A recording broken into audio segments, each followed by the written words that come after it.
I can pause.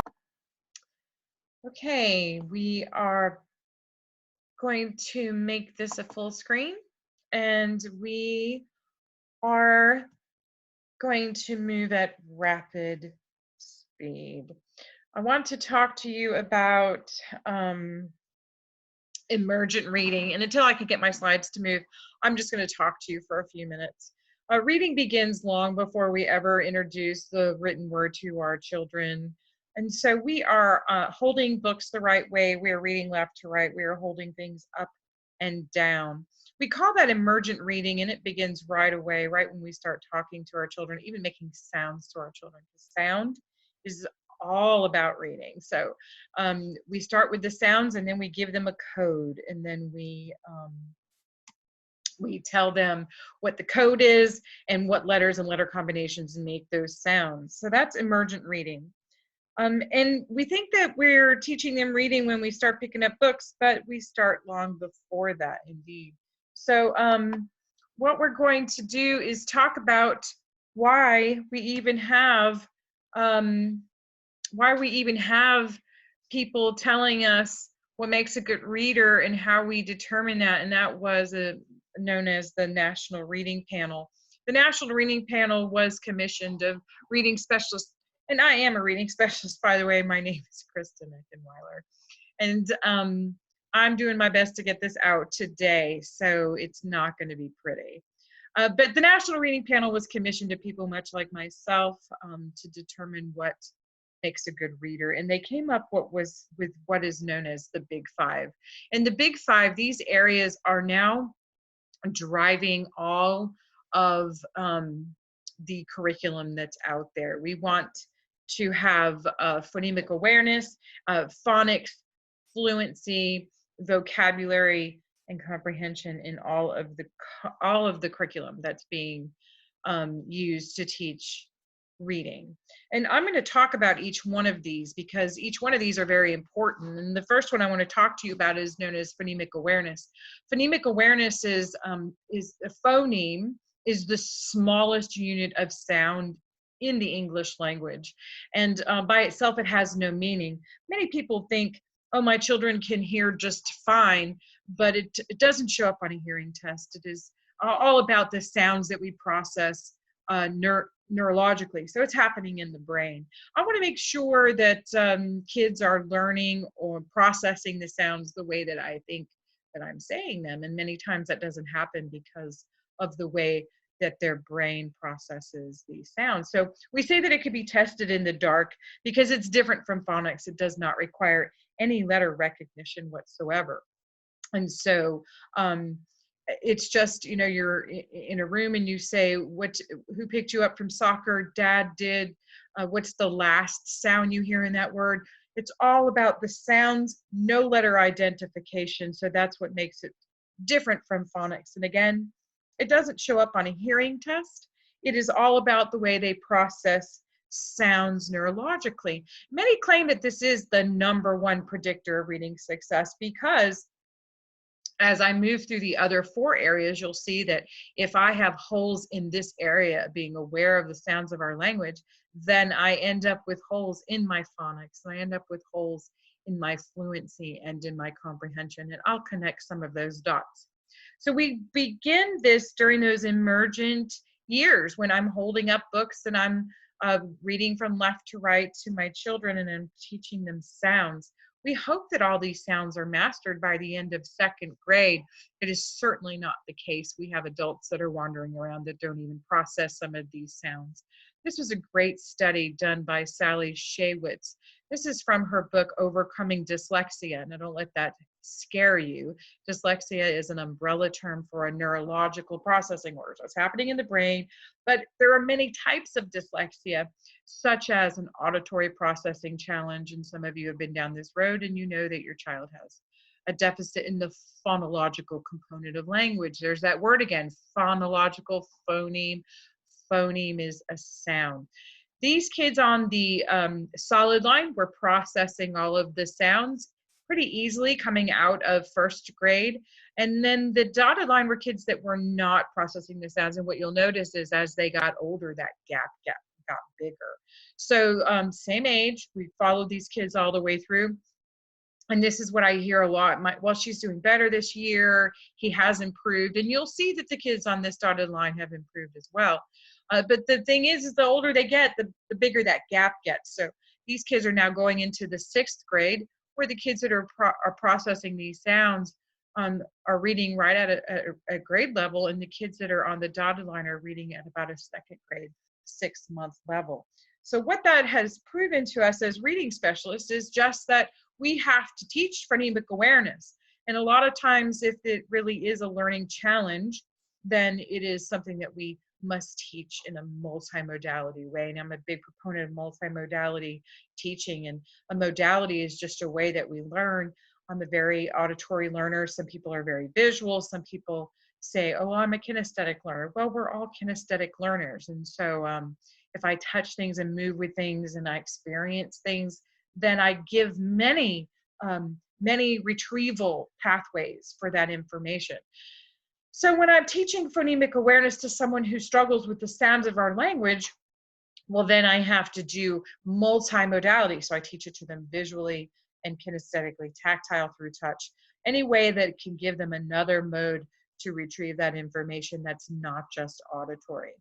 And so that is one part of reading, but just one part, but a very important part. So if I have someone who is not processing the sounds of the short vowels like a, I, and e, now when I move into phonics, then I really struggle, because now I show them a word like pin, pan, and pen, and they hear pan, pan, and pan, because they're not processing the difference in those symbols. Now, the relationship between those symbols in the sounds that they make, that is phonics. And so those are the letters that we have, and that is what we call phonics. So the letters, the letter combinations, all of that has its own sound. There are 44 sounds, what we call phonemes in the English language, and over 500 ways to spell them. That's what makes phonics pretty challenging. We hope that phonics is mastered by the end of 3rd grade, and we start that typically in kindergarten, but as many of you know, because you're here either because you're teaching reading for the first time, or you're here because you have a struggling reader. We know that some kids do not master phonics by the end of 3rd grade. So we have phonemic awareness, which is the sounds of our language, and then we have phonics, which is the letter and letter combinations, or the code of our language, if you will, and the sounds that each of those letters or letter combinations make. So T makes a sound, H makes a sound, put it together, it makes a different sound. So let's talk about sight words briefly, because sight words, many people say that they're whole language. Yeah, sort of they are, because whole language is about memorizing the language. And then our phonics people say, hey, you can't memorize the language. We need some way to decode it. And that's why we teach them phonics skills, big basic skills, right? About combination of letters, blends, and vowels, and R-controlled bully letters and words, and so we teach them all of those. But then we have our whole language people that say, oh yeah, well, sound out the word of, or sound out the word the, or the, and you can't do it. So so people say, oh, let's just memorize the whole language, or our language.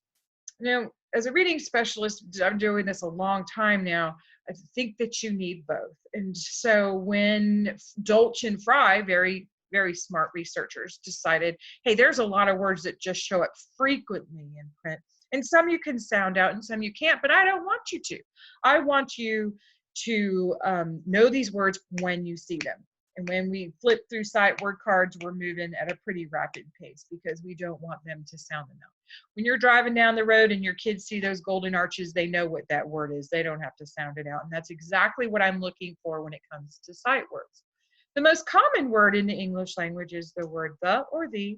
It appears about 75 times every 1,000 words. When you're a good reader, you don't even see these words anymore. And so the top 10 words are of, to, and, is, but, was. Look, those are some of those. And those top 10 words, they make up 24% of the written language. That's crazy. The top 25 most frequently appearing words make up about 1/3 of all of the written print, and the top 100 make up almost 50%. So if I have a student that is, I'm sorry, I just moved a little too fast there. If I have a student that is really stopping at every one of these words that show up so frequently in print, then they're very choppy readers. Now, when I mentioned the big five, I didn't say sight words. That's because they fall under the umbrella of fluency. And fluency measures three components, and one of them is reading speed, another one is accuracy. And if I am reading really choppy because I stop at all those sight words, then my reading speed is going to be pretty slow. Now, those sight words will also affect the third component of fluency, but let me hit the pause button on that for just a minute. Fluency now is very overlooked, and many people think that she just is able to read and it moves and it's fine. But really, fluency, we're measuring three different pretty important things. One is reading speed, how fast or slow someone reads. You can see on my screen that a typical third grader reads about 100 words per minute. A typical adult, 250 to 300 words per minute. It's not a race, but it does matter when it comes to accuracy. Accuracy matters because if I read it was the red ball and it was really the red barn, I answer the question wrong. You think I have a comprehension issue, but I don't. I have an accuracy issue. I understood exactly what I thought I read. That's not a comprehension problem. That's an accuracy issue, and that falls under fluency. The third thing that it measures is prosody. Now, prosody, we get that word prose from music. There's a rhythm to our language. There's a reason why we have periods, because we stop there, and there's a reason why we have commas, because we pause there. We have voice inflection. Our voice goes up with questions, and it really gets loud with exclamation points, all gifts from the author to decipher meaning. If you have someone that's reading all of those sight words or really using a lot of their phonics skills to decode the language, they're not reading with prose, and it can really affect their reading. Now, I know some of you have kids that read this way, really slow and methodically, and they get to the bottom of the page and you have no idea what they just read because it took them so long. And then there are those kids that do that and they can answer every question with precision, and it's just really amazing. So you can have someone who reads really, really well, but doesn't understand anything that they just read. That means they've got the mechanics of it down. They can decode, but they can't at the same time simultaneously understand what they're doing. But then you have some people who read really choppy and decode those words in a way that is just very hard for us to listen to. But then they can answer any question. So just because they can read well doesn't mean they're a great reader. Just because they read bad doesn't mean they're a bad reader. So it can go either way. But under prosody, I'm looking for their reading speed, their accuracy. Under fluency, I'm looking for their reading speed, their accuracy, and their prose.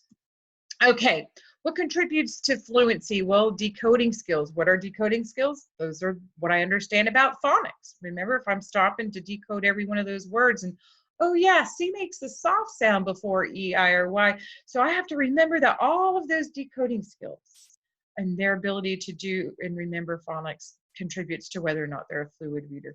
Vocabulary contributes. Some kids will skip those words. They'll just guess. They'll read the beginning, the very front of the word, and not the ending. There's those sight words. They show up, and those really affect fluency. And the ability to self-monitor affects fluency.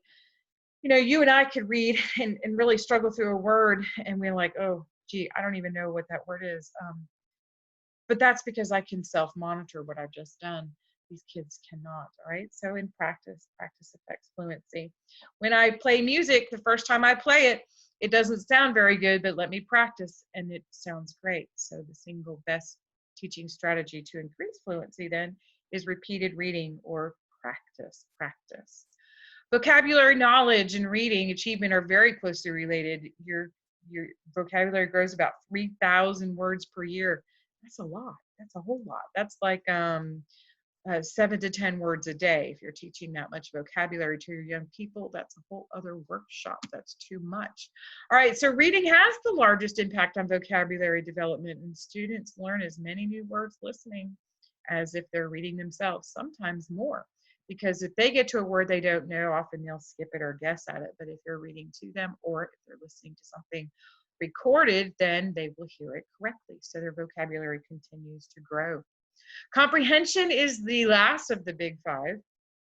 And comprehension is very complex. Comprehension is got simple recall. Was there a dog in the story?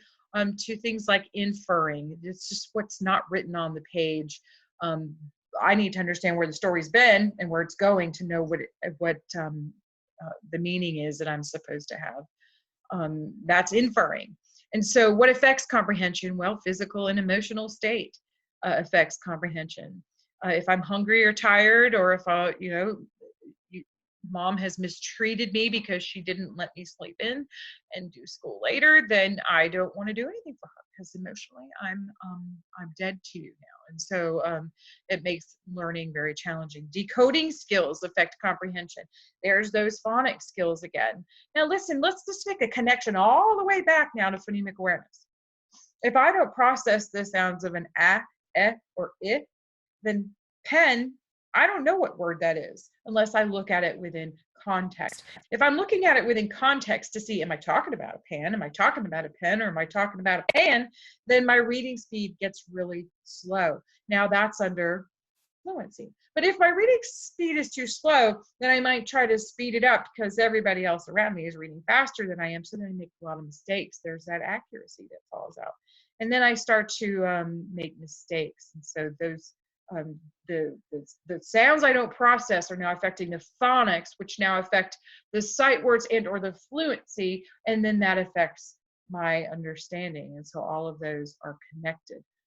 That is why phonemic awareness is given the bad rap of being the #1 predictor of reading success, because it puts holes in the other 4. Background knowledge also does affect comprehension, as does motivation and interest. And the reason why little boys don't want to read your readers is because they don't care about best friends, ponies, bubbles, or butterflies. They want to read about boogers, weapons, and the outdoors. And so they want to be interested in what they're reading. Experience inferring can affect comprehension. If it doesn't say it on the page, they don't know what it means. And so I need to do what we call a lot of think alouds in helping them figure out how to decipher meaning. And so I might even say, well, this makes me think of this while I'm reading. Again, there's that self-monitoring. If I read to the bottom of the page, I have no idea what I just read. I go on to answer the questions because that's all you told me to do. It doesn't matter if I understand what I read or not. So they're not self-monitoring their own understanding. And then having the opportunity to discuss, that's a big deal. Having a lot of discussion about what they're reading, that's a big deal that helps them to decipher meaning, especially if you're doing that as a think aloud. And exposure to comprehension, what we call those enhancement activities, and this is one of them. It's called a directed reading and thinking activity. Now, if you don't know what this book is, that's great. I might hold this up and ask my child, what does the title tell me? Well, the title is just about owl and moon, and so it has to have something to do with an owl or a moon. What's on the ground? Well, it's snow. What makes you say that? Well, it's white. They're dressed warm. Are they in the city or the country? Well, I don't see any city lights. I only see the moonlight. And who are the people? Well, most people say that it's a man and a child. And when I ask why they think it's a man, they say because they're stocky. But women are stocky when they put on warm clothes like that. I had one mom say, no, I know it's a man because I wouldn't go out in the snow at night. And so I asked those questions because now I've directed their thinking to wanting to know the answers to those questions. And so that is a comprehension enhancement activity. We don't teach comprehension by just reading and answering questions. That is comprehension. So if I have someone that's struggling with that, I teach them basic study skills, how they learn best, and that helps them retrieve information that they receive. If they don't receive it, they can't retrieve it, and vice versa. There are 3 important reading levels always to know when it comes to our children. Their independent reading level, that's when I'm handing them books at a level that they can read without me. The sentence structure is not too challenging, and vocabulary is not too hard. That's when they will read. An instructional reading level is where we should be teaching them at. And there's that frustration reading level where they get really frustrated with you because you sound like Charlie Brown's teacher. The vocabulary is just too hard and it's too much of a struggle. So all I need to do to teach reading, even a struggling reader, those are the areas that you need to make sure that you are covering. Phonemic awareness, making sure that they're processing the sounds of the language. We have phonics, which is the sounds and the letter combinations that make those sounds. Then we have sight words that fall under the umbrella of fluency, and those are those Dolch and Fry lists. And so there's 300 of them. Let's see, most schools now you got to know a lot of them before you can even get into kindergarten. You know, it's not a race as far as I'm concerned, especially for my homeschool audience. I am a homeschool mom, by the way, and so I'm a reading specialist, and I've been speaking at conferences for, gosh, I think maybe 15 years now, and I've got one that's graduated and one that's in high school. It's a joy and a privilege to bring this information to you, and I apologize that I just sped through it so fast. You can always visit us at thestrugglingreader.com. You'll see on the screen right now, I've made you a mini reading specialist. There is material that we have written about each of these 5. What makes our curriculum unique is that we give parents the opportunity to assess their own children in these areas of phonemic awareness, phonics, fluency, and comprehension. You're able to test your own children. There are 44 sounds in the English language, 21 that are non-negotiable that you have to be able to hear to do phonics. Again, it doesn't show up on a hearing test. It really is about processing things neurologically. So we have assessments parents give their own children, and what you do in kindergarten is based on what they do and don't know, what you do in first grade and on what they do and don't know. Tests are not consumable, so you have them. It gets any child through an 8th grade reading level. The phonemic awareness component is made up of activities that are all multisensory, so are phonics, so are sight words, and we have those 300 sight word cards that come with those. We also have a deck of cards, let me just zoom back up here again, that come with phonemic awareness because we have to use pictures to remediate and teach that. So that comes with that component. Sight words, again, if I'm flipping just through cards, that's a visual modality. So we have every activity that includes movement and touch, even some taste and smell in that component. Fluency will help a parent know whether or not their child's reading speed is where it should be, their accuracy level, and their prosody. Are they reading with prose? Lots of activities in here that you can apply to anything that you're doing, whether it's science or history or a piece of fiction. And then the final component to our curriculum is the comprehension materials. The assessment will tell parents what their child's independent reading level is, their instructional reading level, and their frustration reading level from pre-primer through the 8th grade. And so you can get the entire bundle. And right now, I think I had a slide up that said we're running a conference special that's 20% off. That is not true due to the extreme situation that we find ourselves in. You can go to our website and find all of our materials 25% off. And you can order all or part of our materials. And it is a complete reading curriculum. And it is used to teach multisensory, whether you have a diagnosed learning disability or you just want to teach from a way that is more multisensory and less workbook. So that's what we have. We do not have a booth here. And so I'm just scrolling through some of the workshops that I do give. But this is the only one that you'll have today on reading. I hope that you feel like a mini reading specialist now. You can go back and look through all of the slides. All you need to teach reading, even a struggling reader, it is multisensory reading, making sure that you hit all of those big 5 and that you use a spiral approach. And if you want to be empowered to know right where your kids are, every one of your kids in your home, you only need one curriculum, and that would be found at thestrugglingreader.com. Thank you, be blessed, and if I can help you in any other way, please feel free to drop me an email at thestrugglingreader@gmail.com. And now I've got to figure out how to stop this. Let me just make this smaller, and we will stop sharing my slides. Thank you so much.